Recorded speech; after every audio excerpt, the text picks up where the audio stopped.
இப்போ உலக பிரகாரமா இருக்கிற மக்கள்கிட்ட எல்லாம் போய் சுவிசேஷம் சொன்னா அடிக்கிறது, வெட்டுறது, குத்துறது இப்படிதான் போறாங்க. இனி வரக்கூடிய ஆக்கினை தீர்ப்பை பத்தி அவங்களுக்கெல்லாம் புரிய மாட்டேங்குது. இந்த ஒரு வாழ்க்கை தான், இனி மறிச்சா அவ்வளவுதான், வாழ்க்கை முடிஞ்சது நினைச்சிட்டு இருக்கிறாங்க. அப்படி கிடையாது. இந்த வாழ்க்கை முடிஞ்சதுக்கு அப்புறம் இன்னொரு வாழ்க்கை இருக்குது. மறித்ததுக்கு அப்புறம் இன்னொரு வாழ்க்கை இருக்குது. பாவம் செய்யறவங்க எங்க போவாங்கன்னா பாதாளத்துக்கு போவாங்க.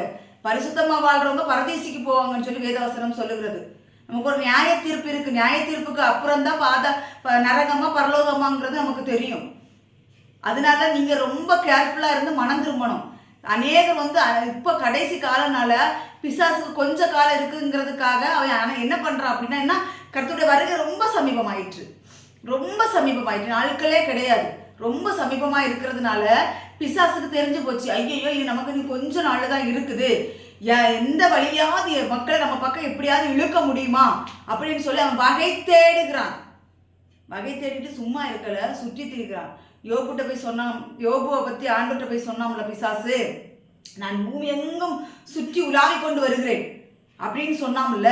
அவனுடைய வேலையே யார் யாரு கர்த்தருக்காக உண்மையாய் வைராக்கியமா நிற்கிறார்களோ அவர்கள் மேல் ஒரு கண் வைத்து கொண்டேதான் இருப்பான் பிசாசு. அவனுக்கு வேலையே அதுதான். அவனுடைய பிள்ளைகள்லாம் அவன் விட்டுருவான். புரியுதா? அவனுடைய பிள்ளைகள் யாருன்னா பாவத்துல விழுந்து சாபத்துல விழுந்து அப்படி இருக்கிற மக்களை அவன் என்ன செஞ்சிருவான், விட்டுருவான். ஆனா கர்த்தருக்காக கர்த்தருடைய வார்த்தைகளை பிடித்து கொண்டு கர்த்தருக்காக வாழணுங்கிற பிள்ளைகளை பிசாசு என்ன செய்வோம்னா விடவே மாட்டான். கண்ணி வச்சுட்டே இருப்பான். நம்ம ரொம்ப கவனமா இருக்கணும்.